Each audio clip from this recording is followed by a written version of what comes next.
আমার শাশুড়ির আদরের মেয়ে শ্বশুরবাড়ি থেকে রাগ করে এসে আমার শাশুড়িকে বলল, আর পারি না মা, সংসারের এত কাজ, হাঁপিয়ে গেছি।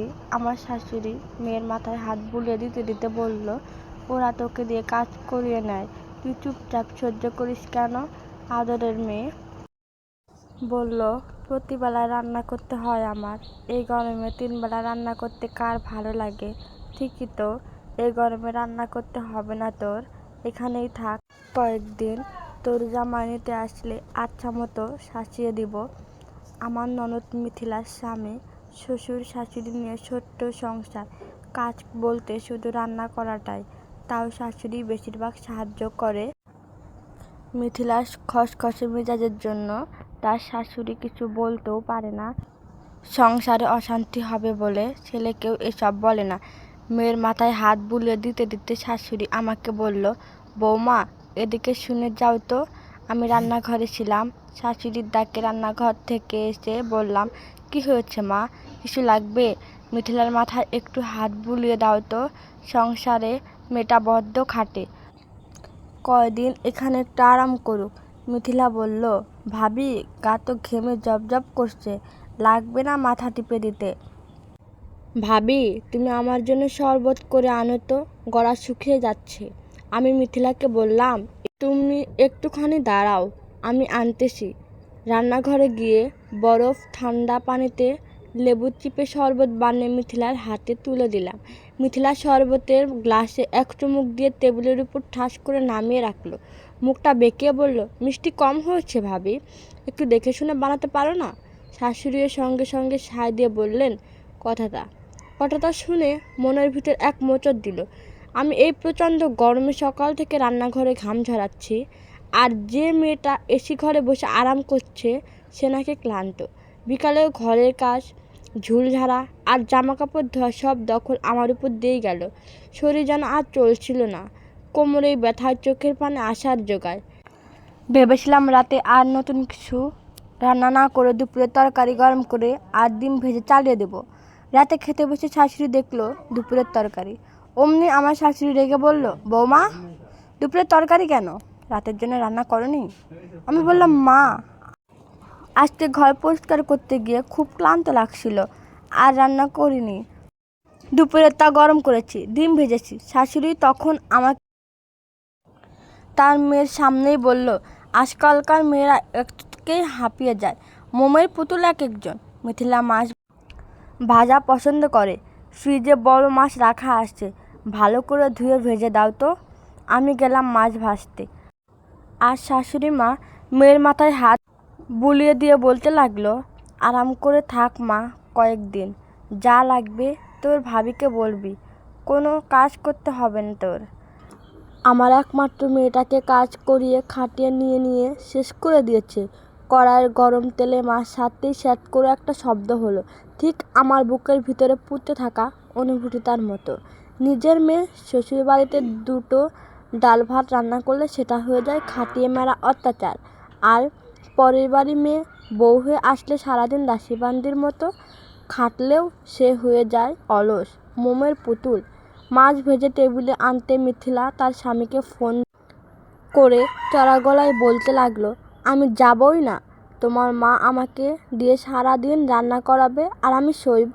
ভাবি কত সুন্দর একা হাতে সব রান্না করে টেবিলে দিচ্ছে, আমি এখানে কত আরামে আসি। শাশুড়ি হেসে বললেন, একদম ঠিক বলেছিস তোর স্বামীকে। আমি তখন আমার ননদকে একটু ভয়ে ভয়ে বললাম, মিথিলা সংসার করতে হলে একটু তো কষ্ট করতেই হবে, আমিও তো সারাদিন এই সংসারের জন্য কাজ করি, এটা তো আমার স্বামীর সংসার, আমাকেই তো খাটতে হবে, তেমনি তুমিও যদি নিজের মতো করে একটু। শাশুড়ি মা আমাকে আর বলতে না দিয়ে বলল, তোমার তো খাটতে খাটতে অভ্যাস হয়ে গেছে মিথিলা, তো আর অত খাটুনি অভ্যাস নেই, অভ্যাস কষ্ট পাওয়া আর মুখ বুজে মেনে নেওয়া নাকি এখন আমার অভ্যাস। প্লেটটা টেবিলে রাখার সময় আমার হাত দুটো কেঁপে উঠল, তবে মনে মনে একটা তীব্র জেদ পাকাচ্ছিল। এই আপন আর পরের পার্থক্যের খেলাটা আমি আর বেশি দিন মুখ বুজে সহ্য করব না। প্লেটটা টেবিলে রেখে সোজা নিজের ঘরে চলে আসলাম। চোখের কোণে জমা কান্নাটা আর ধরে রাখতে পারছিলাম না। তবে এবার কান্নার চেয়েও বুকে ঠেলে আসছিল এক চরম জেদ। রাতে খাওয়া শেষ করে শাশুড়ি আর মিথিলা যখন টিভি চালিয়ে গল্প করতে বসলো, আমি তখন নিঃশব্দে রাতের সব বাসন মেজে ধুয়ে ঘরদোর গোছাতে লাগলাম। শরীরটা ব্যথায় শিরে যাচ্ছিল, কিন্তু মনের ভিতরে জ্বালাটা যেন সেই শারীরিক কষ্টকেও ছাপিয়ে গেছে। রাত 10টা নাগাদ আমার স্বামী আকাশ ঘরে ফিরল। সারাদিন অফিসে ক্লান্তি নিয়ে ঘরে ঢুকে আমাকে দেখে থমকে দাঁড়ালো। আকাশ আমাকে ভীষণ ভালোবাসে। আমার প্রতিটা ছোটোখাটো বিষয় খেয়াল রাখে, তবে একই সাথে ও তার মা আর বোনকেও অসম্ভব সম্মান করে। আর এই সম্মান আর ভালোবাসার ফাঁকে মিথিলা আর শাশুড়িমা একদিন নিজের ইচ্ছামতো সুবিধা নিয়ে এসেছে। আকাশ জ্যাকেটটা খুলে খাটে রেখে আমার কাছে এসে শক্ত করে হাত ধরল। কি হয়েছে অনু? তোমার মুখটা এমন শুকনো কেন?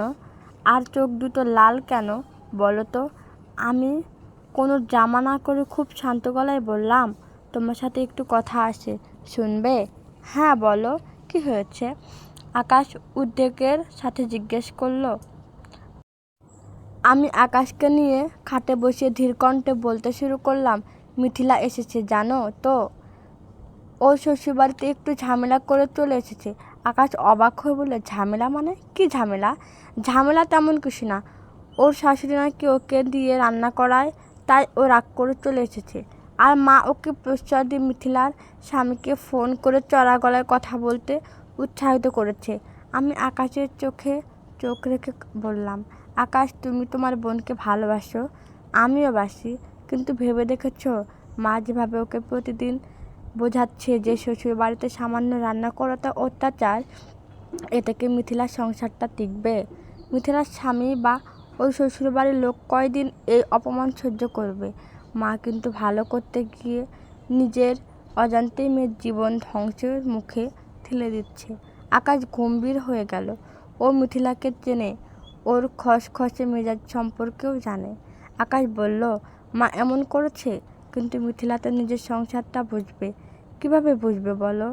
আমি একটু কাছে গিয়ে আকাশের হাত দুটো চেপে ধরে বললাম, মা ওকে শেখাচ্ছে ও কেন কাজ করবে, অথচ মিথিলার সংসারটা কত ছোট। ওর শাশুড়ি তো ওকে সব কাজে সাহায্য করে। আজও আমাকে পরিষ্কার বলে দিল, ভাবি কত সুন্দর একা হাতে সব কাজ করে টেবিলে দিচ্ছে। আমি ওখানে কত আরামে আসি। আকাশ ও যদি নিজের দায়িত্বে এড়িয়ে মা আর ভাবির ঘাড়ের উপর আরাম খোঁজা শুরু করে, কালকে ওর সংসারে সত্যি যখন বড় সমস্যা আসবে, ও তো ছিটকে পড়ে যাবে। মা নিজের মেয়েকে এভাবে প্রশ্রয় দিলে ওর ভবিষ্যৎ নষ্ট করেছে। এতে কি তোমার দায়িত্ব না ওকে সঠিক রাস্তা দেখানো? আকাশ মুখটা থমথমে হয়ে গেল। ও আমার দিকে তাকিয়ে একটা দীর্ঘশ্বাস ফেলে বলল, তুমি ঠিকই বলেছ অনু, বোনকে ভালোবাসা আর মাথায় তোলা এক জিনিস না। মা অতিরিক্ত আবেগ দিয়ে ওর ক্ষতি করেছে। আমি কালই মিথিলার সাথে আর মায়ের সাথে কথা বলছি। না আকাশ, আমি বাধা দিয়ে বললাম, তুমি একবার গিয়ে মায়ের সাথে চিল্লাচিল্লি করবে না, মা এতে কষ্ট পাবে। তুমি শুধু মিথিলার ওর দায়িত্বটা বুঝিয়ে বলো, আর বাকিটা আমি দেখছি। পরের দিন সকাল, সূর্য ওঠার সাথে সাথে আমার নতুন রণকৌশল শুরু হলো। মুখ বুজে সহ্য করার দিন শেষ, এবার কাজ আর কথার মাধ্যমে বুঝাবো। ডাবল স্ট্যান্ডার্ড বা নিজের বেলায় 16 আনা, পরের বেলায় 4 আনা নীতি কাকে বলে? সকালে উঠে নিয়ম অনুযায়ী আকাশ আর শাশুড়ির জন্য নাস্তা বানালাম, চা, ডিম সেদ্ধ আর রুটি। তবে টেবিলে মিথিলার জন্য আলাদা করে কোনো বিশেষ আয়োজন রাখলাম না। সকাল 8টায় মিথিলার চোখ ডলতে ডলতে এসি রুমে থেকে বের হয়ে টেবিলের সামনে আসলো। শাশুড়ি ততক্ষণে এসে বসছেন।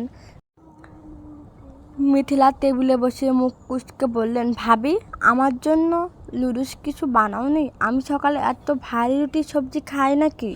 কাল রাতেও তো কত করে বললাম আমার ভালো ভালো খেতে ইচ্ছা করছে। শাশুড়ি অমনি সায় দিয়ে বলে উঠলে, হ্যাঁ বৌমা, মেয়েটা পরশু থেকে এসেছে, ওর একটু মুখরোচক খাবার খেতে ইচ্ছা করেছে। তুমি রান্নাঘরে গিয়ে ঝটপট 2টো লুডুস বানিয়ে দাও তো। আমি খুব মিষ্টি একটা হাসি দিলাম, একদম ঠান্ডা গলায় বললাম, মা এই প্রচণ্ড গরমে সকালে রান্নাঘরে দাঁড়িয়ে আবার লুডুস বানাবো আমার পক্ষে সম্ভব না। আমার শরীরটা কাল থেকেই ভীষণ খারাপ, কোমরে ব্যথা, দাঁড়াতেই পারছি না। তাছাড়া মিথিলা তো এখন অনেকটাই ফ্রেশ আর রিল্যাক্স আসছে। ও তো নিজের জন্য একটু লুডুস বানিয়ে নিতে পারে, তাই না? মিথিলার চোখ বড় বড় করে বলল, আমি এই গরমে রান্নাঘরে ঢুকে লুডুস বানাবো? আমি তো আরাম করতে এসেছি। আমি ধীরে সুস্থে টেবিলের উপর চায়ের কাপটা রেখে বললাম, ওহ তাই না? আমি ভুলেই গিয়েছিলাম, তোমার শ্বশুরবাড়িতে 3 বেলা রান্না করতে হলে সেটা হয় অত্যাচার আর খাটুনির সংসার। আর ভাবির বাপের বাড়ি না হয়েও ভাবি একা হাতে দিন রাত এই গরমে নাস্তা, দুপুর, রাত মেঝে ঘষে রান্না করলে সেটা হয় অভ্যাস। তা মিথিলা, পরের ঘরে বউ শরীর তো মোমের পুতুল না, ও তো লোহার তৈরি, তাই না? আমার কথা শুনে শাশুড়ি মায়ের গলায় রুটি যেন গলায় আটকে গেল। তিনি চোখ গরম করে বললেন, বৌমা তুমি সব কি বলছো? নিজের সাথে আমার আদরের মেয়ের তুলনা করছো? আমি শান্ত দৃঢ় দৃষ্টিতে শাশুড়ির দিকে তাকালাম। না মা, তুলনা করছি না, শুধু হিসাবটা মেলাচ্ছি। নিজের মেয়ে একবেলা রান্না করলে আপনার বুক ফেটে যায়, মনে হয় মেয়েকে খাটিয়ে মারছে। আর পরের ঘরের মেয়ে সকাল থেকে রাত পর্যন্ত গাধার মতো খাটলেও আপনার মনে হয় ও তো মোমের পুতুল। অমুকটা ভেজে দাও, তমুকটা বানিয়ে দাও। নিজের বেলায় 16 আনা ভালোবাসা আর পরের বেলা 4 আনা সহানুভূতি। এই বিচারটা কি উপরওয়ালা মেনে নেবে মা? শাশুড়ি আমার এই মুখের উপর সোজা কথা শুনে একদম স্তব্ধ হয়ে গেল। মিথিলা মুখটা রাগে লাল হয়ে গেল, কিন্তু আমার স্পষ্ট আর যুক্তিযুক্ত কথার সামনে তাদের দুজনের কাছে তখন কোনো উত্তর ছিল না। ঠিক তখনই ঘর থেকে বেল্ট বাঁধতে বাঁধতে বের হয়ে আসলো আকাশ। ঘর থেকে বের হয়ে এসে টেবিলের পরিবেশটা থমথমে দেখে থমকে দাঁড়ালো। শাশুড়ি মা স্তব্ধ হয়ে বসে আছেন, মিথিলার মুখে রাগে অপমানে লাল, আর আমি শান্ত চোখে চায়ের কাপটা ধরে দাঁড়িয়ে আছি। আকাশ ঘড়ির দিকে একবার তাকিয়ে গাম্ভীর্য বজায় রেখে জিজ্ঞেস করলো, কি হয়েছে এখানে? সকাল সকাল সবার মুখ এত গম্ভীর কেন? মিথিলা সুযোগ পেয়ে কেঁদে কেটে একেকার অবস্থা করলো, চেঁচিয়ে উঠে বলল, দাদা দেখ, তোর বউ আমাকে আর মাকে কীভাবে অপমান করছে।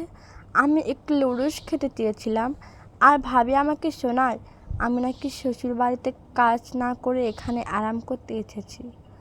মায়ের মুখে মুখে তর্ক করেছে, আমাকে কাজের মেয়ে বানিয়ে কথা শোনাচ্ছে।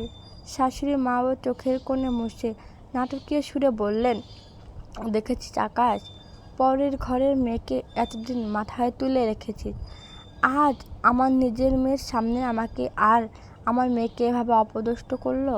বললো আমরা নাকি অন্যায় অবিচার করি না, নিজের বেলায় 16 আনা পরের বেলায় 4 আনা। আকাশ কিছুক্ষণ শান্ত হয়ে দাঁড়িয়ে রইল, তারপর খুব ঠান্ডা মাথায় চেয়ার টেনে টেবিলে বসলো। নাস্তার প্লেটটা নিজের দিকে টেনে নিয়ে এক লোকমা রুটি মুখে দিয়ে ধীর গলায় বলল, অনু কথাটা কি ভুল বলেছে মা? শাশুড়ি মা আর মিথিলা দুজনে চমকে আকাশের দিকে তাকালো, যেন বিশ্বাসই করতে পারছিল না আকাশ এমন কথা বলতে পারে। আকাশ চায়ের কাপে চুমুক দিয়ে মিথিলার দিকে তাকিয়ে বলল, মিথিলা, তোর শ্বশুরবাড়ির লোক নাকি তোকে নিয়ে 3 বেলা রান্না করিয়ে তোকে কাজের লোক বানিয়ে ফেলে, কিন্তু তুই তো এখানে আসার পর একদিন রান্নাঘরে ঢুকিসনি। অনু প্রচণ্ড গরমে সকাল থেকে রাত পর্যন্ত একা হাতে ঘরের সব কাজ করছে, আর তুই ঘরে এসি চালিয়ে বসে আছিস। তোর কষ্ট হলে সেটা অত্যাচার, আর অনুর কষ্ট হলে সেটা অভ্যাস। এটা কোন ধরনের বিচার মা? শাশুড়ি মায়ের গলার জোর যেন এক নিমিষে কমে গেল। নিজের থতমতো খেয়ে বলল, আরে অনু তো এই ঘরের বউ, তোর তো দায়িত্ব আসছে। আর মিথিলা তো বাপের বাড়িতে কদিনের জন্য অতিথি হয়ে এসেছে, অতিথি হিসাবে আরাম করতে এলেও অতিথি হয়ে থাকাটাই ভালো মা। আকাশ দৃঢ় কণ্ঠে নামিয়ে দিল শাশুড়িকে।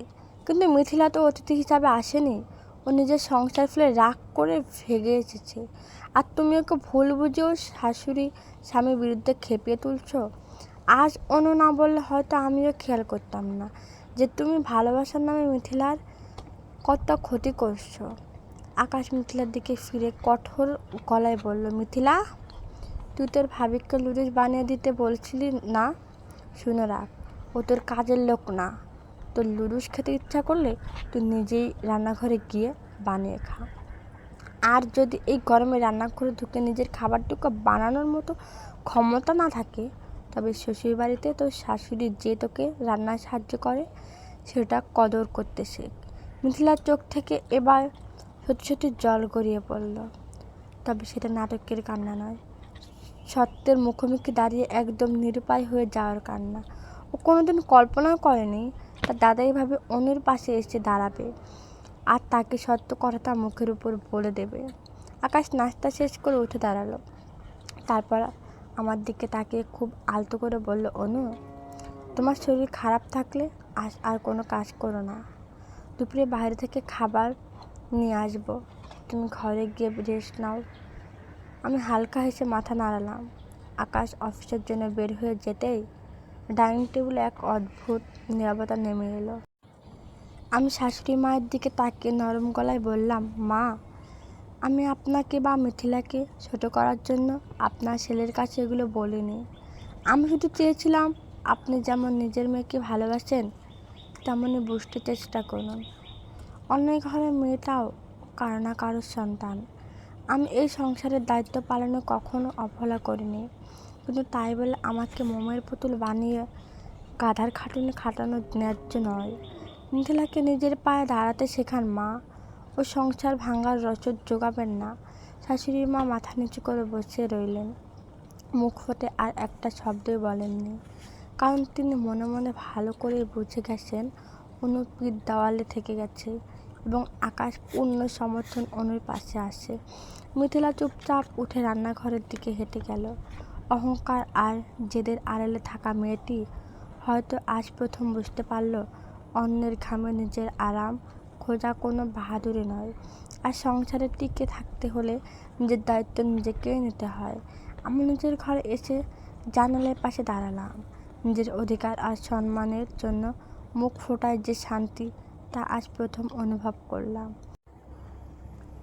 বিকালে দরজায় বেল বাজার শব্দ পেয়ে আমি গিয়ে দরজা খুললাম। সামনে দাঁড়িয়ে মিথিলার স্বামী শাওন বিনয়ের গলায় বলল, ভাবি ভালো আছেন? আমি মিথিলাকে নিয়ে যেতে এসেছি। শাওনের দিকে তাকিয়ে আমার মন সতীত্বে ভরে উঠল। মিথিলা ঘর থেকে বের হয়ে শাওনকে দেখেই চোখ মুখ উজ্জ্বল হয়ে উঠল। মুখ ফুটে কিছু না বললেও স্পষ্ট বোঝা যাচ্ছিল এই কদিন রাগের আড়ালে সে মনে মনে স্বামীকে ভীষণ মিস করেছে। শাওনকে বসতে দিয়ে শাশুড়ি মা ড্রয়িং রুমে আসতে গলার স্বর কিছুটা চড়া করে গম্ভীর মুখে বললেন, আমার মেয়েটা ওখানে গিয়ে কী কষ্ট তাই না পাচ্ছিল, তোমরা তো ওর দিকে খেয়াল করনি। শাশুড়ি মা হয়তো শাওনকে আর দুটো কথা শুনিয়ে ছোট করতে চেয়েছিলেন, কিন্তু তাকে থামিয়ে দিয়ে মিথিলা নিজেই চট করে বলে উঠল, মা থাক না, তুমি থামো তো। শাওন তো এসেছে, এখন আর ওসব কথা তুলে কী লাভ? মিথিলার মুখে এমন কথা শুনে শাশুড়ি মা বেশ অবাক হয়ে মেয়ের দিকে তাকালেন। কোনো নাটক ছাড়া মিথিলার যে এভাবে পরিস্থিতি সামলে নেবে তা তিনি আশাই করেনি। সন্ধ্যায় শাওন আর মিথিলা আলমারি থেকে ব্যাগ গুছিয়ে রাখা ব্যাগটা হাতে নিয়ে আমার দিকে তাকিয়ে বলল, ভাবি আমরা আসি। আমি হেসে বললাম, দাঁড়াও, মিথিলার সাথে আমার একটু কথা আছে। আমি মিথিলাকে একটু আলাদা করে বারান্দায় নিয়ে গেলাম। ও আমার দিকে কিছুটা অপরাধীর মতো দৃষ্টিতে তাকালো।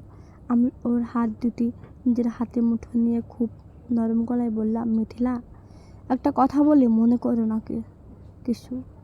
তোমার শাশুড়ি এতগুলো বছর ধরে কষ্ট করে রক্ত ঘাম ঝরিয়ে এই সংসারটা গড়ে তুলেছে। একদিন এই পুরো সংসারের দায়িত্ব তিনি তোমার হাতে তুলে দিয়ে নিশ্চিত হতে চান যে মানুষটা নিজের জীবনের সব সঞ্চয় আর সংসারটা তোমার সঁপে দিতে প্রস্তুত, তার জন্য প্রতিদিন একটু রান্না করে দেওয়া কি সত্যি খুব বেশি কষ্টে? মিথিলা নিঃশব্দে মাথা নিচু করে রইল। আমি ওর চিবুকটা সামান্য উঁচিয়ে ধরে ধীর কণ্ঠে বললাম, আজ থেকে 20-25 বছর পর তুমিও তো একদিন কারো শাশুড়ি হবে মিথিলা। সেদিন তোমার ছেলের বউ যদি সামান্য কাজের বাহানা তো তোমার সাথে খারাপ আচরণ করে বা তোমার ছেড়ে চলে যায়, তখন তোমার কেমন লাগবে ভেবে দেখেছ? সংসার ধরে রাখতে হলে ত্যাগ আর সম্মান দুটাই লাগে। যাও নিজের ভালোবাসার সংসারে ফিরে গিয়ে নতুন করে সব গুছিয়ে নাও।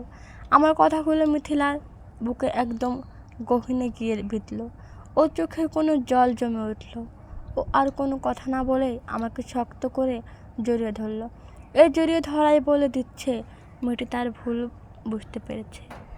বাপের বাড়ির মায়া আর মায়ের অন্ধ প্রসাদ কাটিয়ে মিথিলা যখন শাওনের সাথে হাসি মুখে গাড়িতে উঠছিল, তখন দূর থেকে শাশুড়ি মা শান্ত চোখে তা দেখছিলেন।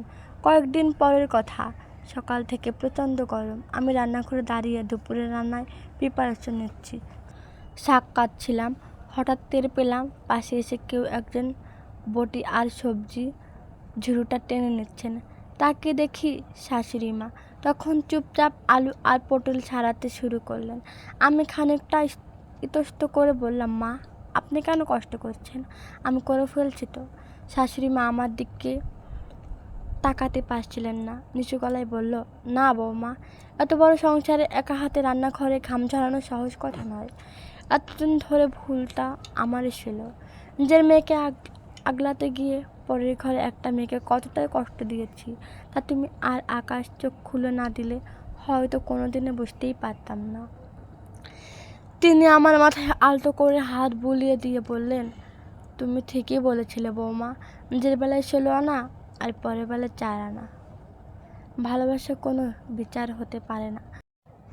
তুমি তো পরের মেয়ে নও, তুমি তো এখন এই ঘরের আসল আলো। আজ থেকে এই সংসারের সব কষ্ট দুজন মিলে ভাগ করে নেব। কথাটা শুনে বুকে চির এক দীর্ঘশ্বাস বের হয়ে এলো। কিন্তু সে দীর্ঘশ্বাস আর কোনো যন্ত্রণা ছিল না, ছিল এক অসীম তৃপ্তি। নিজের অধিকারের জন্য চুপ না থেকে শক্ত হয়ে দাঁড়ানোর ফল যে এত সুন্দর হতে পারে তা আজ পরম আনন্দে উপলব্ধি করলাম। পরের ঘরে বউ হয়ে আসা মেয়েটা আজ সত্যি সত্যি এই পরিবারের আপন বড় বউ হয়ে উঠল।